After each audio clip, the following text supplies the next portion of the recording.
Alright, so we're going to make our way across over here, and the first place we're going to come to is going to be the engine house. This is where where Ephraim Shea, a Michigan lumberman, invented a unique gear-driven steam locomotive with vertical cylinders to go up inclines, hence the name Shea locomotive.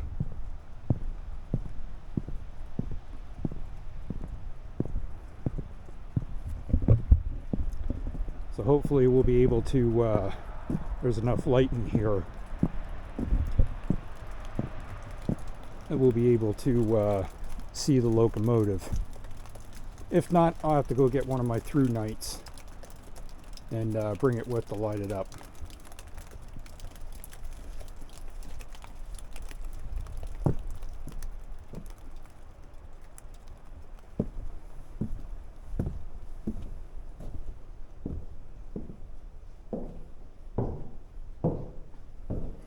And there it is. So according to the pamphlet I got here, the vertical cylinders and flexible drive shaft of the Shea transmit power to each axle, allowing it to traverse light and crudely laid rails, climbing up to 15% grades with ease. So this particular 70-ton Shea locomotive was delivered to the Davis-Aiken Lumber Company in Arbican, West Virginia in 1912. Last used by the Ely Thomas Lumber Company in Fenwick, West Virginia. It was retired in 1962 and joined the exhibit here in the museum in 1972.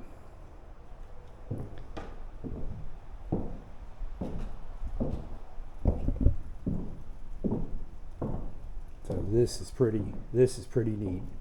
I saw one of these for the first time up in Steamtown this year, and like I said, hopefully the lighting is a little dark in here, but for those of you that are into trains, you know what I'm talking about with a Shea locomotive.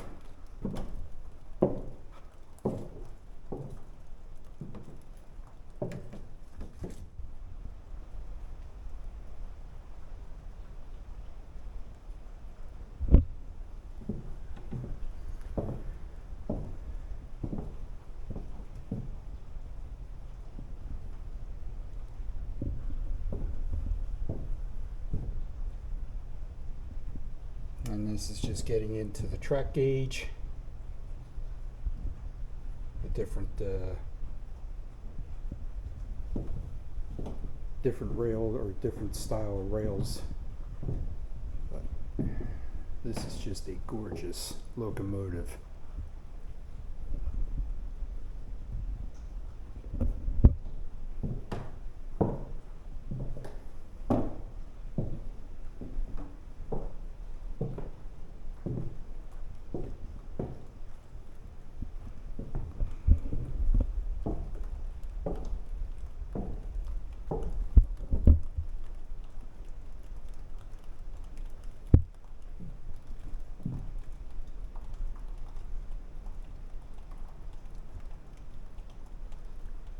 This is showing a switchback that was near Gailton, which I think I found a switchback in one of my videos I did when I was riding the Pine Creek Rail Trail below Ramsey. I believe at the one part there I found a switchback.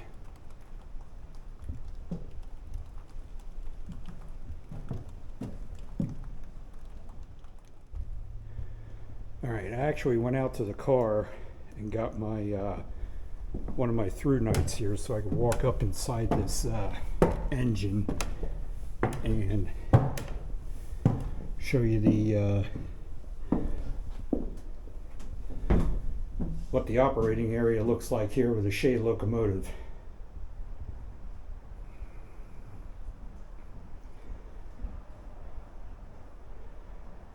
There is the Johnson bar, which makes it go forward and reverse. There's the air brake, and then right there is the the throttle lever.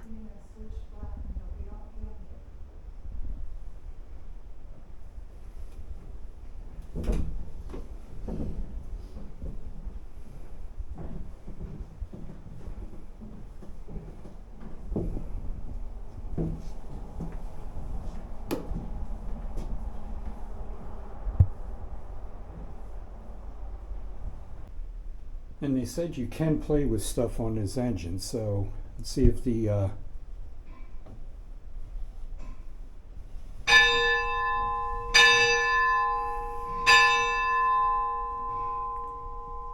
pretty neat. So you can see the gears better on the locomotive there. Now I got able to put some light on them.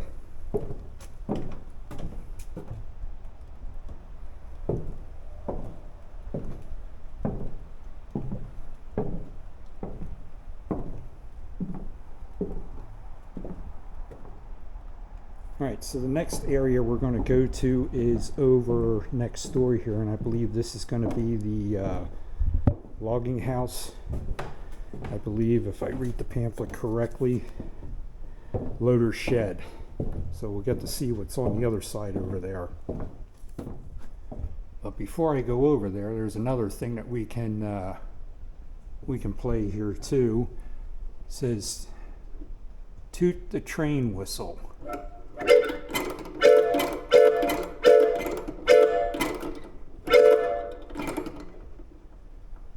That's pretty neat too.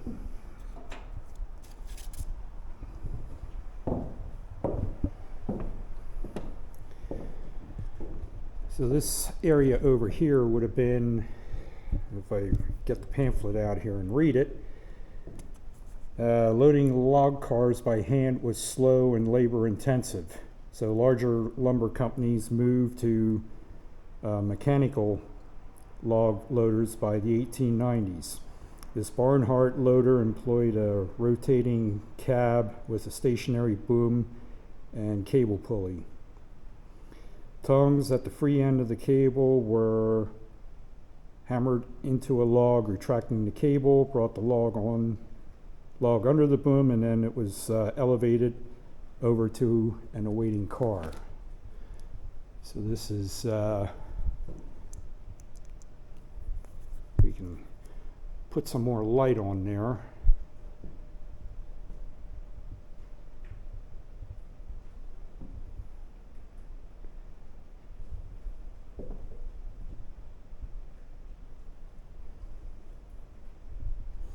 And there's just more stuff back here yet.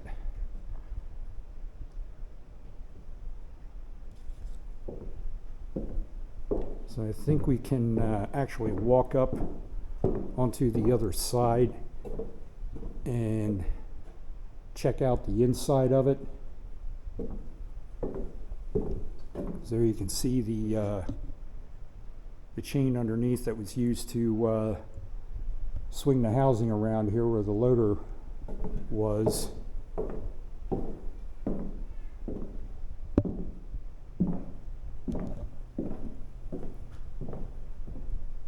There you can see, hopefully way up there, if I put some more light on it, you can see that that loader goes way up into the roof there of the building that this is housed in.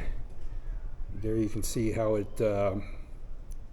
how they attached it to the log.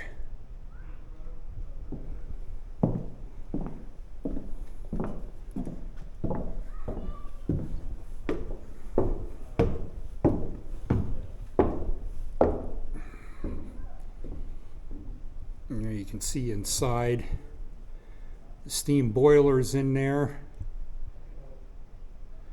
And then where the person stood to control it.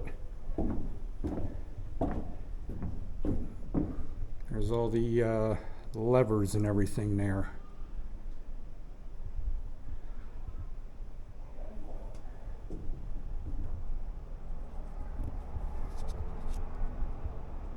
Pretty neat.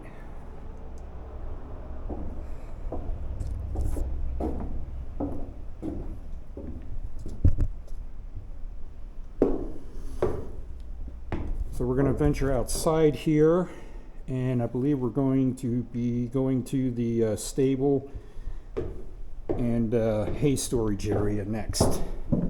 I'm going to try and get through as much of this as I can here because they are open until 5. And I am running out of a little before 4, so I do have some time yet before they start closing things up down here.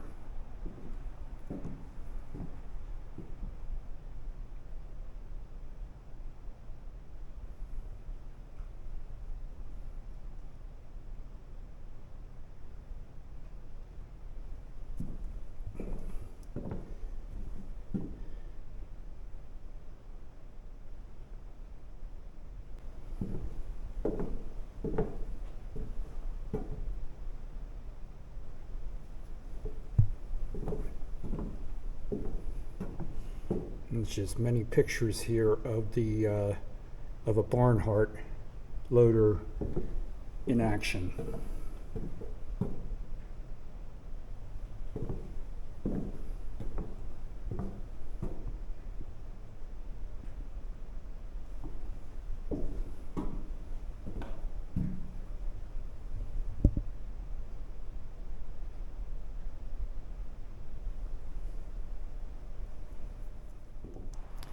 And then this here is one of the loader cars. So this early log cars were loaded by a dozen men using hand tools and draft animals. These cars had smaller wheels, making them lower to the ground for the ease of loading. The added weight of mechanical loaders required heavier log cars with stronger axles and larger wheels. Typically 28 to 33 inches in diameter.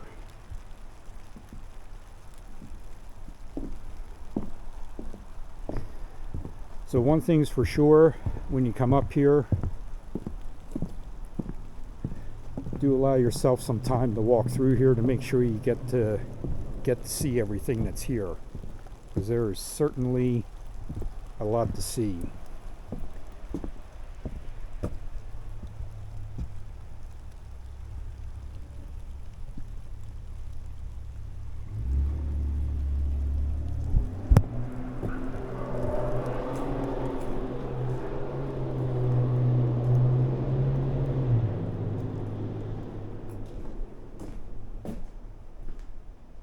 They have more tools in here, and sleighs or sleds, I guess you want to say, that were used to haul some of the logs by mules or horses. And then this is just some of the what the stables look like.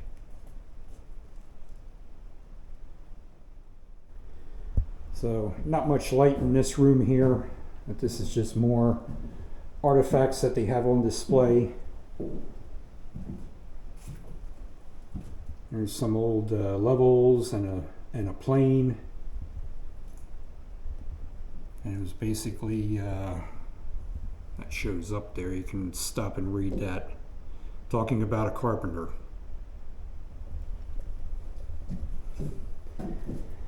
An old wood stove or coal stove in here, and just more tools.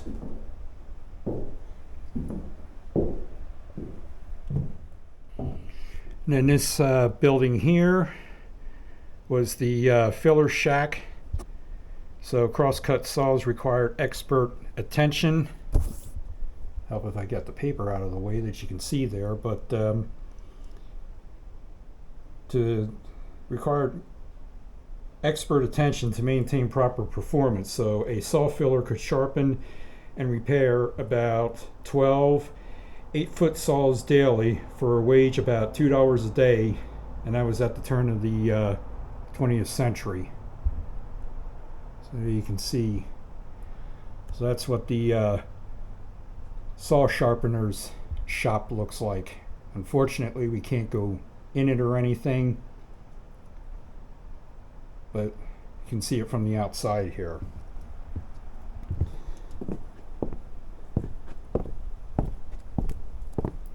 And next exhibit over here is going to be the blacksmith shop.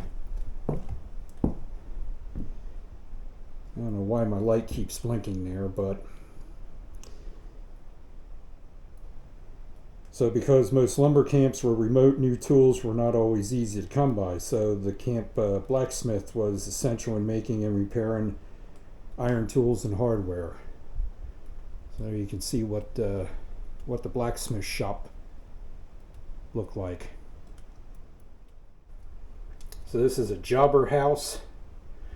A jobber was an experienced woodsman who contracted with landowners to cut a tract of timber over a specific length of time. So this is basically what one of their cabins looks like here. And again, this is the best I can do with the lighting here.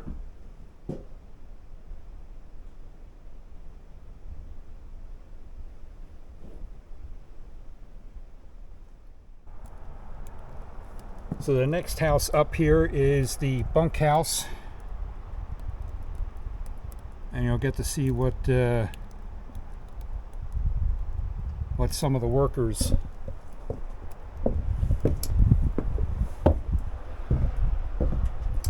should say how some of the workers slept back in the day. So this is the mess hall, I believe. There's the foreman's room. Just a picture of some of the workers there in one of the houses, but there you can see what what it would look like sitting around a table, complete with old style dishes there on the wall too.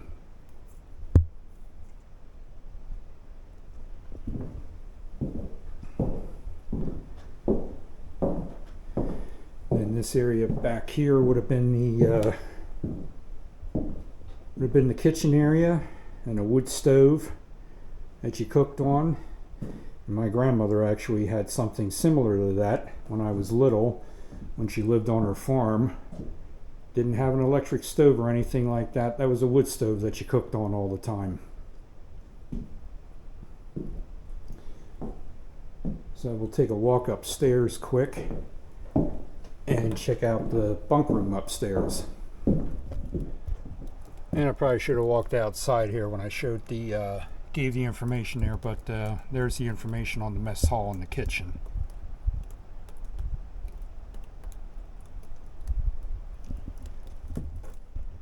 There's an old stove. More pictures. I think this is Laquin or Laquin.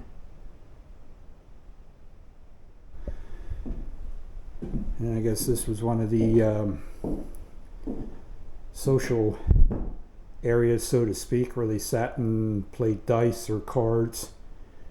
Those back there were to sharpen blades of the axes, I believe. And then this would have been the bunk area. It looks like this slept 1, 2, 3, 4, 6, 8, 10, 12, 14, 16. Looks like this slept about 18 people in here.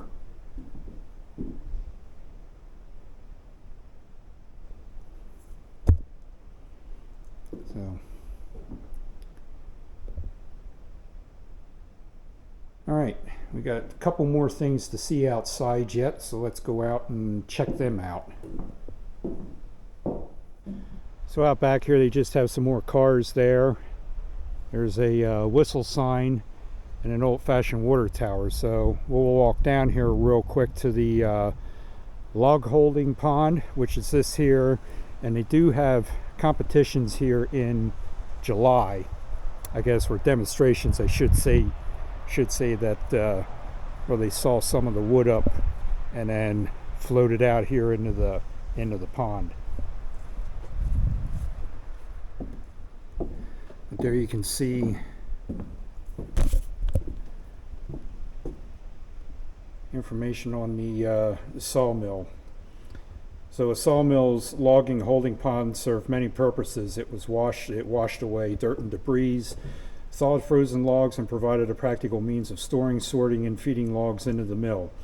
About 150 board feet of lumber could be floated per acre of log pond. During the winter months, exhaust from the mill boilers was piped into the pond to keep it from freezing. Logs arrived by rail car, wagon, or sled and were dumped into the water. So the pond men used long pikes to move the logs around the pond into the mill via the jack ladder, which is that wooden incline that's out there.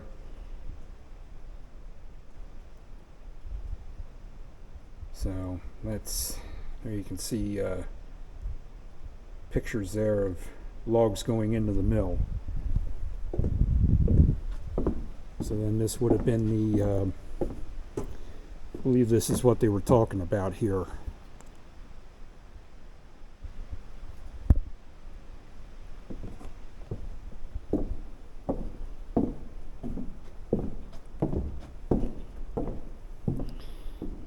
So hopefully this turns out that you can see the inside of the mill there.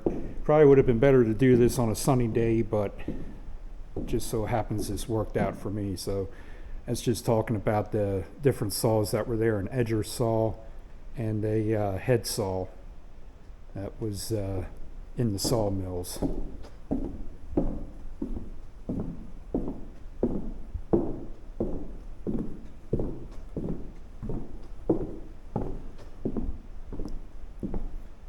And then this outside here, which they have closed off right now, is the lumber drying ramp where the lumber was dried.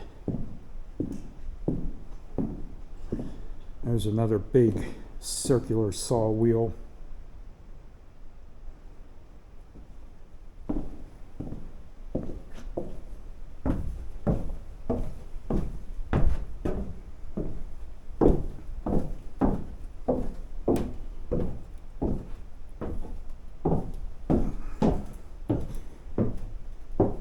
This down here is the wood shop.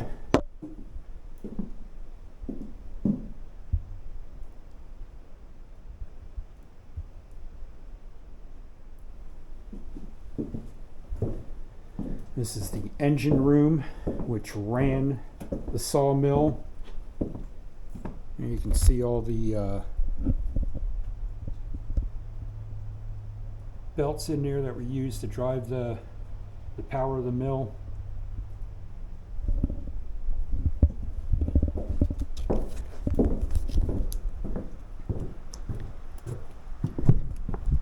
And then over here, I guess this was the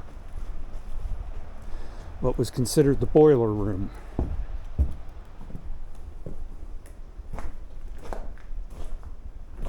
And again, it's not great lighting, but you can see there the big boiler doors and the inside of it.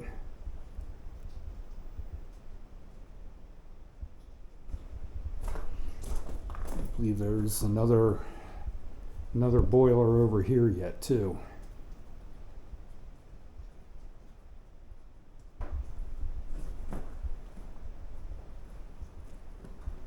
So this is the boiler was from actually local too. That's E.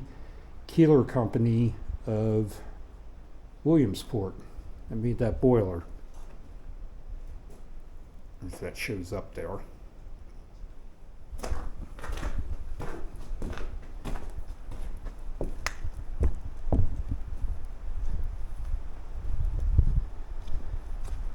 And then over here, looks like there's a bandsaw, the bandsaw carriage house. So that shows up there. This is just fabulous.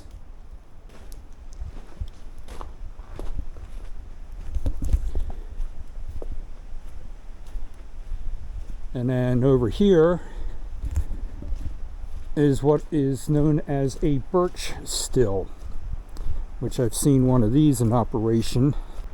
There used to be a birch still down in Bartow, not too far away from where I lived, and my grandmother actually was the wife of the husband who ran it. That was her best friend, and they actually operated a birch still down there for many years until he died in the 80s.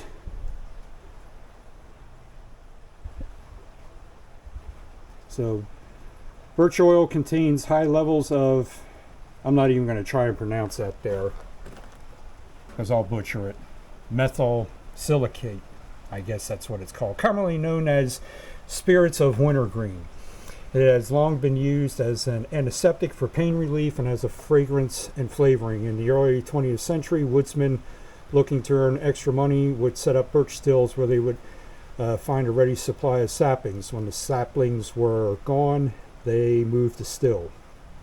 So during the Great Depression, Procter & Gamble paid still operators 99 cents for a gallon of birch oil, which usually took about a week to produce.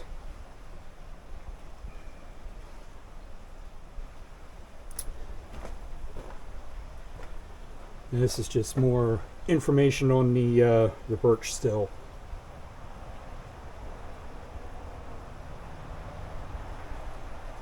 And we'll go up top here and should be able to see the actual still.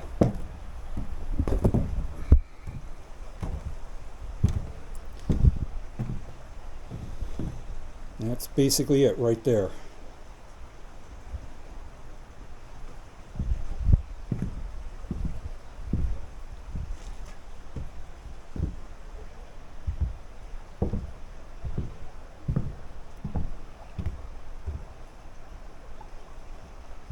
All right,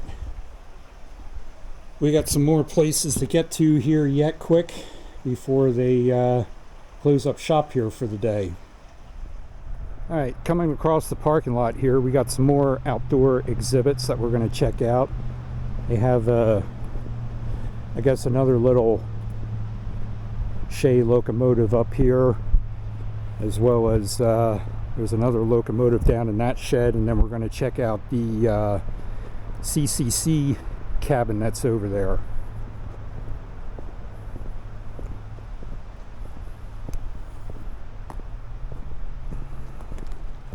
And I guess this little area here is just a playground for the kids that they have. So we'll walk over here and check out this locomotive that's in the shop. So this is the Tannery exhibit and model train exhibit. And they did say in the video what kind of locomotive this is. And I know it's a Brookville, but they should have some other information on it in here as well. So along the wall in here is more information about the leather industry that was in Pennsylvania and the bark that was used at the taken to the tanneries.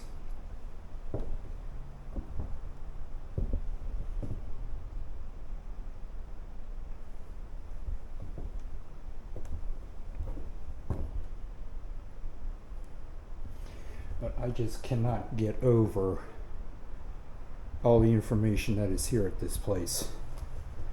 There's one of the machines used in the, I believe this is called a stacking machine. So there's some information. You can pause it and read the information on that.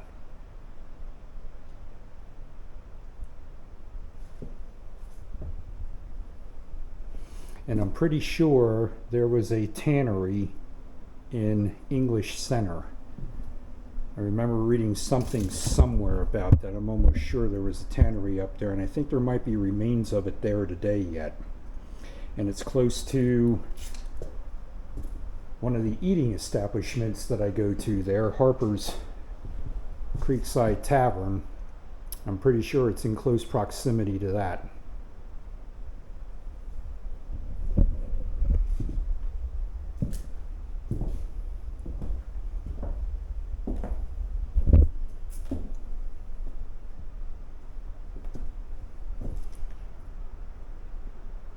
There's a big chunk of leather right there.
So we'll look on the map here and see if there was a tannery here or not. And yes, there was. Right there, English Center had one. So there was also one in, so English Center looks like an E. So that was elk tanning. It was a large later elk tanning. What else do we have here? Salatisburg was the same thing. So there were tanneries close by in the area where I'm staying at. But up here there was Gailton had one that was pen tanning. Gowdersport was pen tanning, as well as the other ones up there. So all these other ones in here with the circles had, they were large independent tanning places. So there was a tanning place in North Bend over in Clinton County. Lock Haven looks like had two of them.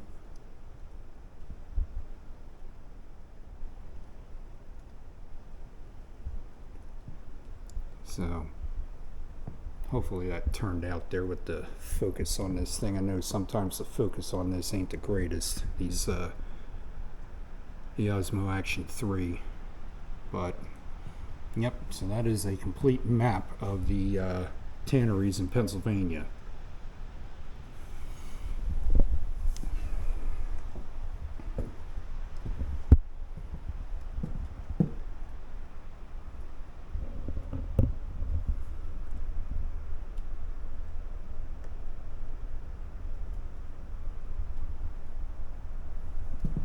So here's the information on the locomotive in here. Brookville Locomotive Works.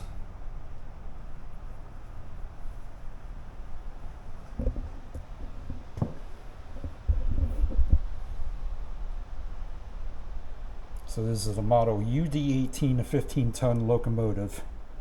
It was manufactured in 1945 for the Keystone Tanning and Glue Company in Wilcox, which is in Elk County, Pennsylvania.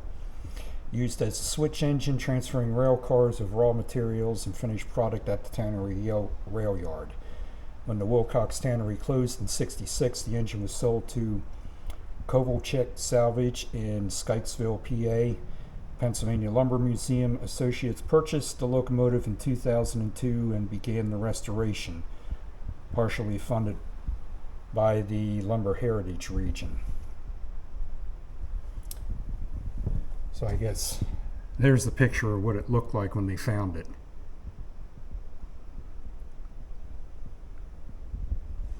And then fully restored. Well, unfortunately, this one here we can't climb in, but pretty cool. All right, so now we're going to walk into an area that I'm sure a bunch of my other fellow YouTube friends are going to enjoy. This is the model train layout that they have in here.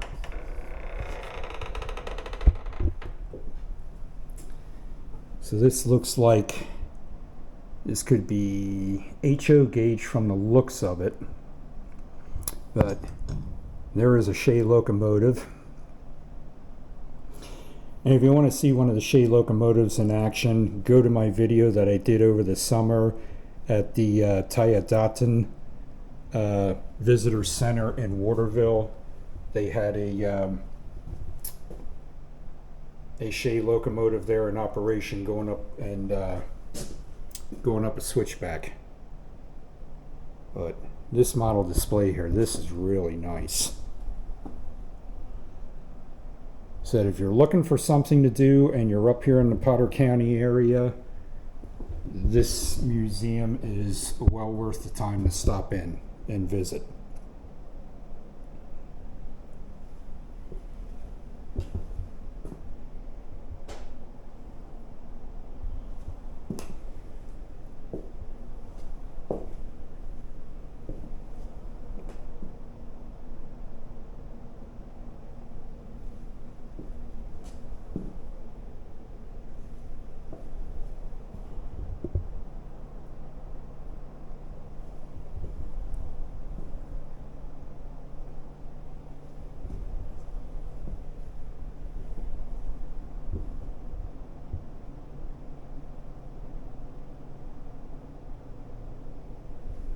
Whoever built this layout here, which I'm looking around here, there's a bunch of information on the walls here.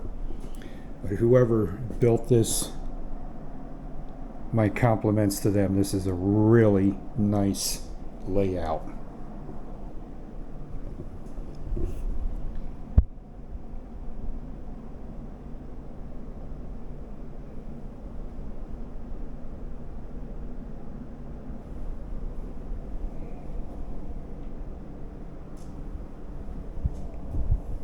Be nice if it ran, but don't believe it does.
So there you can see the different style gauge that they were talking about, dual gauge railroads.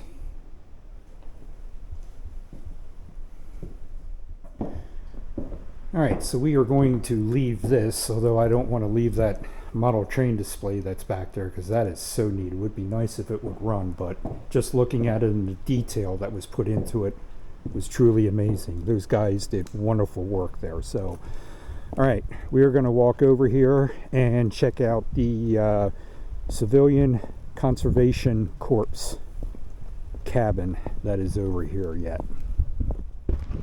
So this is called the CCC Chestnut Log Cabin, and right here is the information on it. This was one of 8 constructed in 1936 and 1937 by the enrollees of the CCC.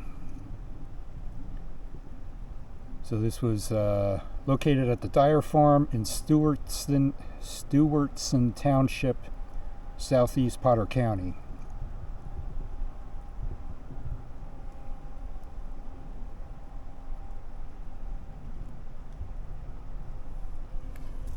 So we'll walk up inside and check out what the living conditions were like back then in one of these cabins. So again, they do have lights in here, but there we go. Good old through night to light things up a little bit better.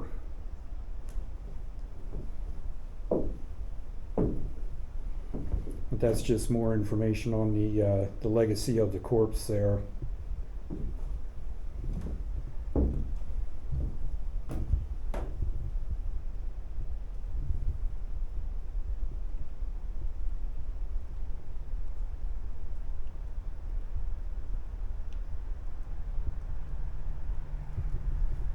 then this would have been one of the bedrooms here. Don't look like that bed would be too comfortable, but it's better than laying on the hard ground, or hard floor, I should say.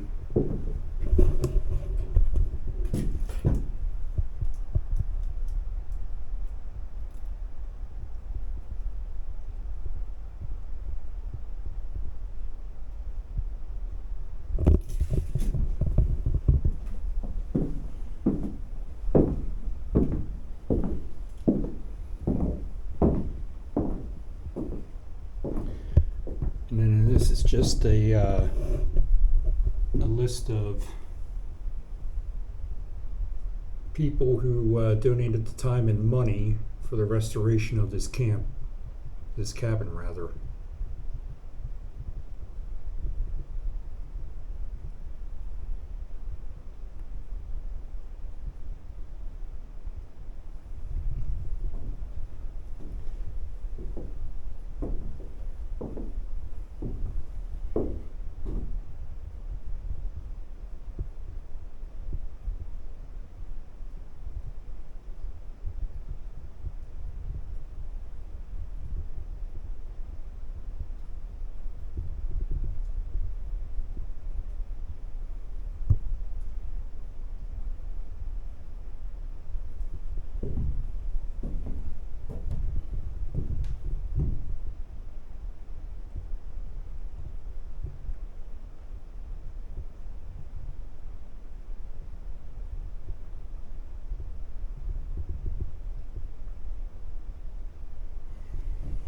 And back here is another bedroom, or sleeping area, I should say, sleeping quarters. And here's more information on the saving this cabin.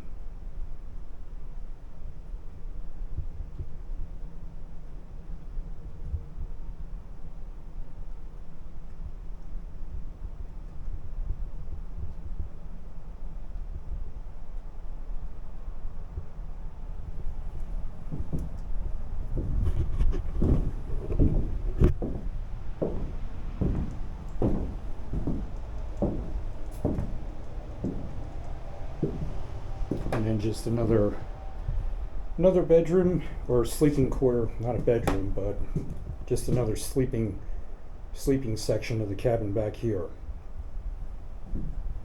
So, and it looks like up top there was a Looks like there might have been a bunk area up top there too, maybe. That person could have slept. Alright, so I wanted to include this in here too. This is the gift shop that they have here with all kinds of stuff on display here. Log cabin banks. And yes, I will be picking up something here yet. Probably a t-shirt, but lots of wood carvings up there.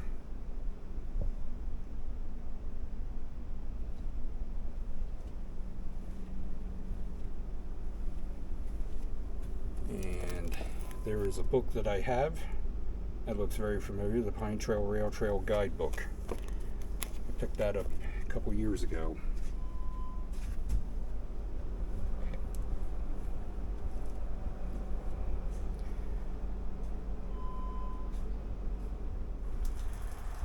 Okay, well, hopefully you enjoyed that video there of the Pennsylvania Lumber Museum up here in what's actually considered Ulysses, Pennsylvania, but it's actually on Route 6 between Gailton and Coudersport. So I cannot take the credit for this. My friend and fellow YouTuber, Simply Exploring and Adventuring with Lewis, I think I got the name right to his channel there. It's a long one. So he was here this past summer and had posted stuff on the social media there and showed this place here. So I decided to come up here and check this out for myself. So trying to get to a place here where there isn't a shadow on me. But anyway, thanks Lewis for your post there and everything. I came up here and checked this out myself, and this is great. So if you're looking for something to do, take a trip up here and visit this place. Lots of neat stuff here, as you saw in the video, and lots of information about the area up here and the lumber industry and what was all done up here, you know, back in the day and everything. It's just truly a wonderful informational place. So if you did like the video, please give it the thumbs up. Also consider hitting that subscribe button down there. If you just found the channel and you're new to it, consider subscribing, and you can also ring the bell down there and be notified when I upload new content to YouTube. So thank you to all the subscribers on here. I hit 350 recently. I truly appreciate all the subscribers here and all the followers that follow me on the other social media platforms, Facebook, Instagram, and TikTok. So until next time, it's have a ball and do it all. We'll see you soon.